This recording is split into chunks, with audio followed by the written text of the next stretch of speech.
Hey everyone, welcome to Kika's Chat Podcast. It's episode, I don't know what the hell it is. Well, yeah, we've been doing this for a while, but as a podcast, we Yeah, just I started. don't know. We're going to be talking about Japanese cinema, particularly two films we saw, which was Godzilla Minus One and The Boy and the Heron. I hope I did not mess Yes. up that title because we have titles and names and stuff. So be mindful of that. So sorry. But anyways, there's a lot of things going on in the world. So I just want to say, um, free them all. Palestine, Congo, Sudan, Haiti. There's other countries going through genocides right now that I'm not even mentioning. So I'm definitely researching it that I haven't mentioned yet. And so, yes, free them all. Free them, let them get the resources, their land back, so yeah. And that is our stance, you Yeah, know. exactly. And And if you don't go with that stance, that's okay. You go somewhere else. I don't care.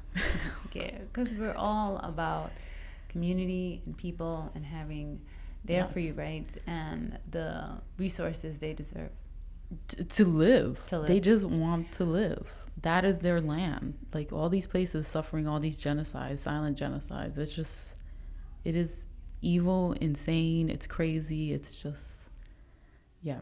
They deserve, yeah. Free them all, man. It's just horrible. But I just needed to bring that up because that is happening in the world, and it's been happening for years with a lot of these countries as well. So it's And not just started now. It's just social media shows you what's going on, and then it makes you like, oh, wait a second, and then research. So that's what I'm doing now. I'm actually researching like charities and stuff like that to and we see. actually gave to two charities that we recommend to folks. Yeah, on the IG, it was Friends of Congo was for the and Care for Gaza, which they bring food for Gaza and stuff like that. No, Yeah. well, not food. From their last post, they were giving, from what I remember, was so scratch that. I think they were giving like money to like families from the Mm. last post on Twitter, from what I was seeing. So so Yeah. yeah, So, I so mean, definitely. this is the time to give if you're in the holiday spirit. So, if you can, Yeah, please because I do. know it's a struggle out there with everything that's going on, inflation, pay not being well, capitalism being fucking capitalism, Yeah. you know. But if you can, definitely, and if you can't give, research. That's what I'm doing, or share stories, share posts, share all these stories. It is horrible, but it has to sadly be shown because it's like people are denying this shit, and it's like, yo, people, kids, like they're dying, and so animals are dying. It's just yeah, yeah. So yeah, but anyways, let's go talk about Like, how the do you transition reviews. Yeah, now how to do you transition to like real world shit, evil shit that's going on, and to and people entertainment? fucking suffering? Yeah. But Um, although these movies are very have a commentary on war, actually, they both deal they like do they both yeah they're do. So during war, they're which I during find. war. They're happening during And war. so yeah, so they're both Japanese films.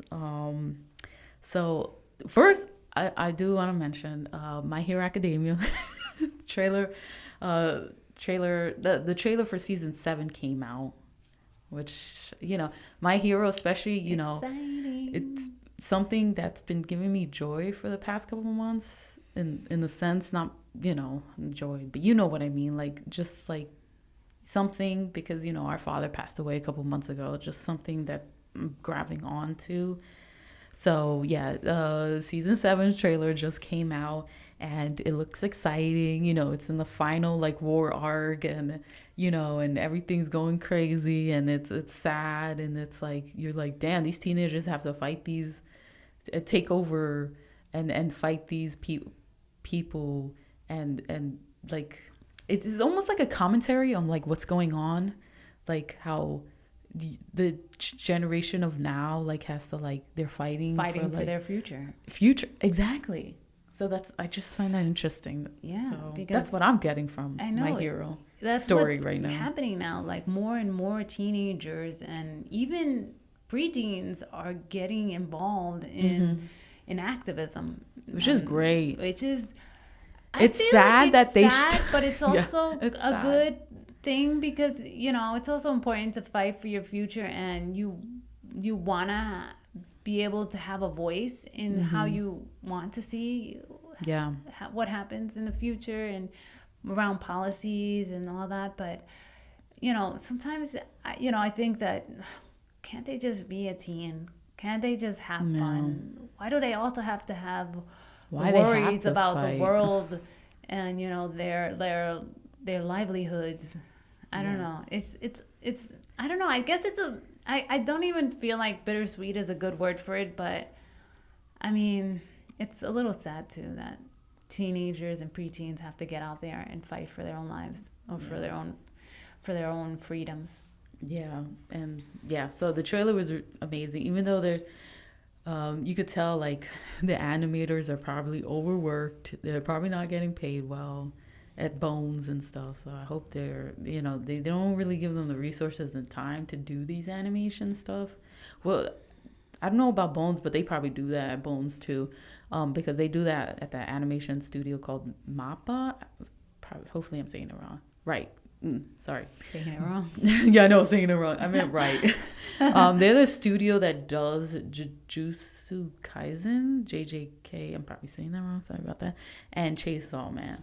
So there's two other animes, popular animes. So yeah, they really don't treat their animators right. They don't pay them well. They overwork them, and so you could tell like animation for like season 7 is kind of like, it's still a couple months away because it's May 4th when it comes back, which is like Star Wars Day.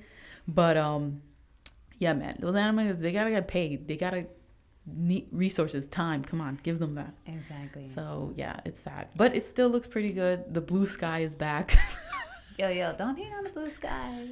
That's always mentioned. Blue But skies. in the manga, it's the weather does change, so that is coming now that we're in the final war arc. So that's gonna be interesting. Yeah. But anyways, let's get into. Hold on a second. Oh, Before we you wanna- go in, I just want to have a quick check-in. I guess what I like to say is that if you're feeling what's going on around in the world, please check in with yourself, whether it be journaling or whether it be talking to a friend, neighbor, family, even coworkers. But please, have that discussion, release your worries on someone else. It's okay to do that. Yeah, because self-care is important. Yeah, Very exactly. important. So please do that. And yeah, that was it. Like, that's all I'm pretty much doing is, oftentimes I have to check myself to make sure I'm not talking, too much about it. But, sometimes I talk to my coworkers about what's happening in the world. And then I'm like, is this an appropriate conversation at work? And yes, it is. Because it's better than having a toxic conversation about your coworkers than, just Yeah. talking about what's happening around the world and releasing that feeling of just worry or sadness or anger, whatever you feel during this time, please release it. And journaling is also another good way of doing that. Definitely. But anyways, Yes, so let's get into our review on Godzilla Godzilla. -1, which is out from December 1st. It's been out, and wow, I'm just really shocked about this fucking movie. what's See so it. shocking Go about see it? No, But no, I'm anyways, just like shocked at how okay, what's the director's name? yeah. First of all, I have to echo what you just said. Definitely go see this film. I have to say, it woke me up. I was, in the theater after 9, and that usually doesn't happen anymore. I love morning movies now. And I was alert. I was like moving on my seat, like, what's going on here? But anyways, Oh my God, it was crazy. continue. No, what's the director's name? All right, the director's name is Takashi Yamazaki. Yes. And okay, so basically, And I'm hoping I'm pronouncing that correctly. so basically, Godzilla -1 is set during like I think the end of World War II, and Japan is like already like in disarray, I guess is the word, or like It's post-war. Yeah, it's chaos. All Yeah. these people are suffering and all that. So a new crisis emerges with, the giant monster Godzilla. So, and it's like it's post-war Japan, still recovering from the effects of, like, what war brings to civilians. Because they're the ones who get most affected by it, and it's like how the civilians in the end have to fucking help themselves, not the government. 'Cause, they have to help themselves to save themselves from this giant, monster. So it's a very, like, just a story about survival in already chaos and trying to get better from that, and then more chaos coming and just trying to be like, okay, let's go, let's do this, like, because so yeah. And everybody knows what Godzilla symbolizes. Maybe we should get into that too. Just The atomic bomb that United States threw on on Hiroshima and Nagasaki. Is that the? I believe so, Yeah, I think so. but my brain is like so. Please forgive me if I'm not pronouncing it right, because I have like. But so yeah, so Nagasaki. All right, and that's important to the no, story. it is important because that's how it grew out of that, right? Yeah, The- because the Hollywood completely washed that kind of storyline oh yeah, out. well, all the all the Godzilla, like, Hollywood movies, they suck ass. But I'm gonna be honest, I did like the Godzilla with Matthew Broderick. Even though it was bad, that was my shit. That was my movie. Okay, Right. I love that movie. I used to rewatch it. It wasn't good, but come on. But the funny thing is that it had a story, but what makes it different from the Godzilla that we just watched yesterday No, this shit was fire. is the human story that Yo. gave it to it. Okay. First of all, I want to say that I felt like I was watching a war movie more than anything else. It was a drama. and a drama. And That's then what the action would come in little with exactly. Godzilla. Like I not too felt much. like I was watching a war period piece. I was like, That shit was fun. you can get this movie can get an Oscar nomination. Thank you. Seriously, I a would give it. Barbie Thank is you. gonna get an Oscar nomination. Exactly. This movie deserves. Oh my God! And if Barbie gets an Oscar nomination and this movie doesn't get one, I'm gonna be hella tight. I did like Barbie because of the pink. You don't want to know our feelings about Barbie. Sorry. Well, But I anyways, have a that's lot to what's say up. about Barbie, but Yeah, it doesn't matter. my favorite But scene anyways, was let's go when back to a great anyone movie. Say hello Barbie. Thanks for Oh. cutting me off, though. Oh, sorry about that. Hello, Barbie.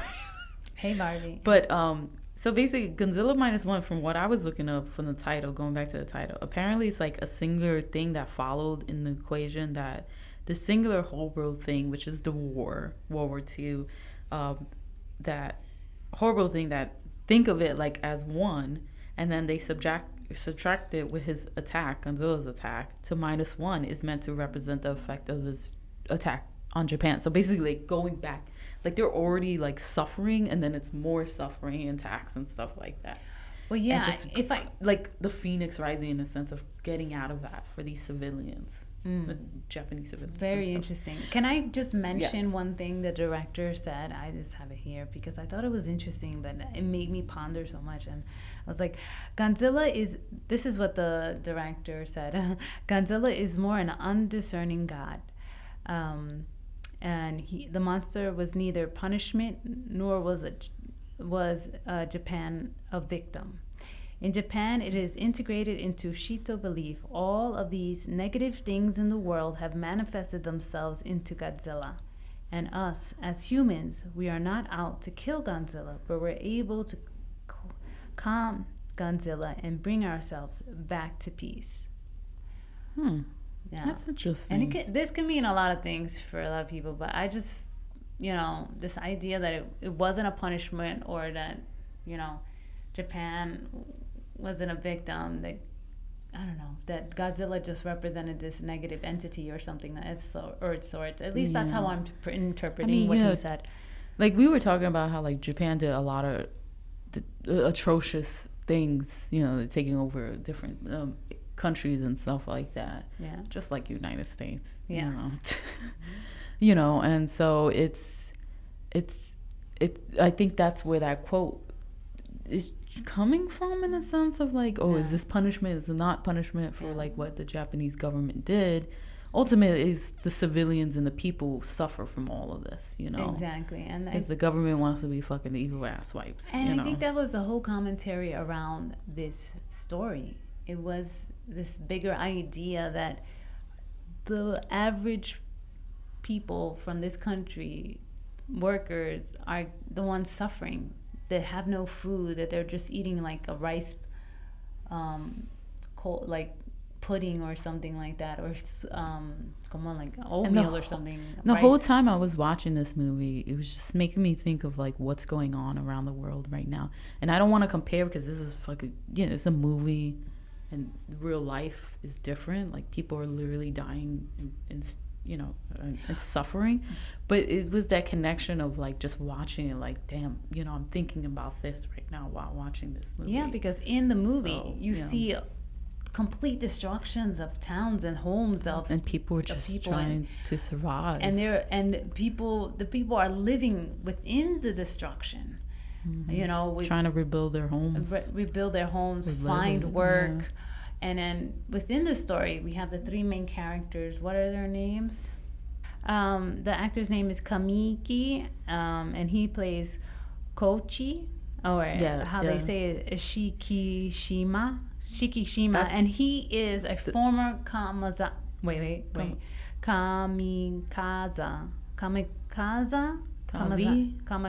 pilot. Yeah. Excuse me, kamikaze pilot. And of course, he didn't go through with it because he wanted to live.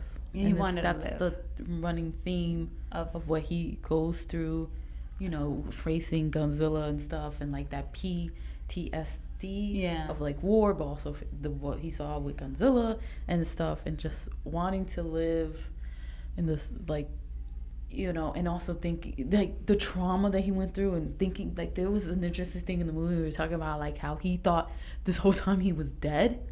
Yeah. And like, is he really alive? And I was like, that scene was so powerful. Yeah, that was like, yeah. Why?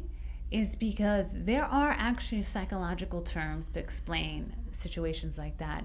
If you, as a person, have ever been through any trauma, of course, every person has gone through some sort of trauma in their lives. There is a time where sometimes you feel like you're not even in the space that you're in. That mentally you are checked out. Mm-hmm. That you're not present. People are in front of you talking to you, but you're not there. And you feel like you're not in the same wavelength or playing field as they are. And so in this movie, he thinks that he is dead. And he has this whole episode around that. And they portray it in the movie brilliantly. Mm-hmm. And they just show his trauma really raw in the film. And I thought it was amazing that they did that, because they don't normally do that in war movies. Not a lot. Not a lot, no, definitely. I've seen plenty of war movies with my dad. So I just think my father would have loved this movie anyways. He probably would have. And the partner, the young girl who had the little girl with her and stuff, and they became like a family in a sense. The actress Hamabi as Oshi. And that's the partner. And then the little girl. Okay, so the actress is Sasaki as Akitsu. That's it.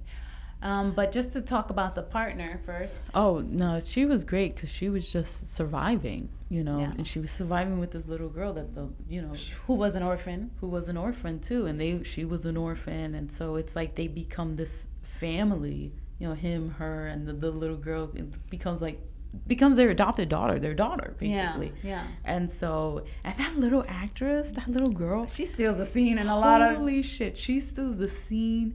She is so fucking cute. I'm sorry, she's so cute. Super adorable. Pinch her cheeks. And so, she is so cute, and she's so good. And she's like 3 or 4, and I'm like, damn.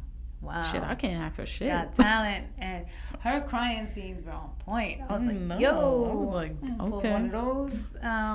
But one last thing I wanted to bring about was that this movie reminded me of Jurassic Park. And then we were talking about that after we came out of the movie theater, in the sense of like, Godzilla's not in it so much like the dinosaurs in the first movie, and also when he's in it, it is the awe and the majesty of when you see Godzilla, and then the horror of the fucking destructions he put on to people. You know, just like in the first Jurassic Park movie. I still have a lot to say in this film. I'm not like comparing like they're the same thing. I'm just saying that it made me like think of that, you know, and then the human relations and in the sense of like just how they reacted to each other, how they were just trying to survive with each other and what to do next, and just their story and how you felt for them and how you wanted them to win and survive and just have a fucking future, because the whole point of this movie was looking forward to the future, having a future. Yeah, And I thought that was beautiful. It's brilliant. You know? The themes are amazing. They're commenting on how the government handled the war. They're showing about how, you know, people came together post-war. They're showing trauma. The acting skills, let alone, and the lines were really interesting. Very good. It's a great I'm not movie. lying about the Oscar thing. It's a great Now, movie. the only thing, the CGI on the big, massive parts were a little wonky, but I'll take that because the CGI on Godzilla were amazing. I'm telling you, I have never been scared of Godzilla in my life. Scary. In this film, they made me scared. I was literally moving around every time they showed him. I was like, "Oh, that looks so good!" Like he looked so scary. Like he looked. And a like lot a of the monster. scenes in the film were happening in the daytime. When do you normally see Godzilla attacking in the daytime in the Hollywood films? Hardly ever. And he still looks so scary. I was like, damn, they did this guy really good. And the atomic breath thing that he. It's like that this scene icy when he blue, does that, wind thing that he throws out. when he does it in the city. Yeah. Yo, that scene was fucking And crazy. it's supposed like, to what be the fuck? kind of I'm like shocked. It's like, an yo. allegory for the atomic bomb. Yeah. And let me tell you, when he releases it on the town, Yeah, that shit you was see the horrible. destruction and the wind just kind of take the people out of their and then just blow them suck them away back. and then suck them back that in. Shit was like, I was yo, like, is this what happened in I don't know. Hiroshima and Nagasaki? And I went and the visuals that they show in this film, I went and looked at the images of the post-atomic bomb, look exactly the same, the towns. And I was like, wow. And I think that that's what they were trying to replicate within the film. And I was like blown away as how they did all of the graphic effects with regards to the attacks and the smoke and the bellowing smoke and how they shot Godzilla. Like it was like an action movie. The way the camera would move around during his attacks, I felt like I was watching a freaking ballet performance or something like that, but with Godzilla, and the way that he was moving was so, I don't know, I can't explain it, but it was just amazing in the cameras. He was big, So but also like swift in his movements. So I got to give a shout out to the cinematographer. I don't know who they The are. shots were dope, especially those Amazing. shots. They get him. Like, They so excited me. I don't know why, but it really did. that was a great movie. And then the close-up shots were perfect on the actors and the way and the costuming. I've never been so excited about the costuming, and it's a period piece, so it was really nice costumes in this film. So I just want to bring up something real quick until we get into our other review. Apparently the budget was 15 million, but they said it might not be. It might be 13 million in U.S. dollars and stuff like that. So they talk about how like, oh, the budget is low and stuff like that, and Hollywood should learn from that, because like 300 million for budgets is fucking crazy. Why are we using that for those big ass movies? Yeah. So that is perfectly understandable, like to be like questioning Hollywood, like why this thing, why using that big ass budgets. But apparently in Japan, like the labor laws are like awful, in the sense like they keep the cost low at the expense of the crew and the cast, because Japan apparently lacks unions for actors and filmmakers, which brings a low quality environment with long hours and lower wages. So it's like, oh, okay, so that's why they kept the budget low, because they treat their crew and cast like shit, from what my understanding, which is sad. But Hollywood, don't learn from that, because Japan, you need better like labor laws and unions and stuff like that. Sorry, I'm like touching, but yeah, Hollywood's with its big budget as well is like fucking awful. Like, come on now, like 300 million for like one movie? That's crazy. Yeah. But we're gonna go right into our next film, so definitely recommend. Yeah, Godzilla. no, Godzilla -1. -1. Watch it. Great movie. Next review is a Studio Ghibli movie. I think apparently it's Hiro Miyazaki's last movie. Am I saying his name right? I'm so sorry if I'm saying the director. Yeah. Okay. Thank you. And if I am, I'm so sorry about that. They said apparently this is his last film. So The Boy and the Heron, of course, is the film. It's out now. And, I love my Studio Ghibli movies. Some of them I love more than others, which I really like. But this movie was definitely interesting. I don't necessarily agree with my sister, but I only could say that because I actually... Somebody fell asleep. Somebody fell asleep. That was and me. It was not me. Oops. But let me get into like the plot, and then we get into what we really felt. It's set in 1943 during the Pacific War, and it's the Mahito. Am I saying his name right? I'm so sorry. Mahito. Thank you. He's a young 12-year-old boy who struggles to settle in a new town because sadly after his mom's death. And so basically a heron, which is the type of I guess bird, I don't know what the type of bird it is, heron, informs Mahito that his mom is still alive, and he enters an abandoned tower in search of her, which takes him to another world.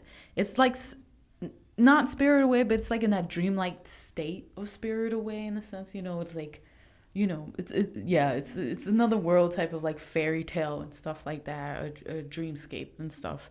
So look, let's get into it. I'm gonna be honest, I was kind of lost during most of this movie. It's beautiful to look at. The animation is phenomenal. The story wise, I was a little lost. I don't know if it's because it was really late and I was not, it was after work and I was just fucking tired. But that happened yesterday with Godzilla and you were still good. I mean, anyways, but I love Ghibli movies. Don't get me wrong, but for Studio Ghibli movies, sorry. No. But for some reason, this one. Yeah, you did not like it. I did not feel. I mean, aside from the visuals, I did not feel like it was as good as the other one. So here's the thing. So I was reading an article because apparently, for me, I wasn't understanding what was going on. Kind of understanding, but not really. So in this article from Forbes, and I forgot the author's name. I'm so sorry who wrote it.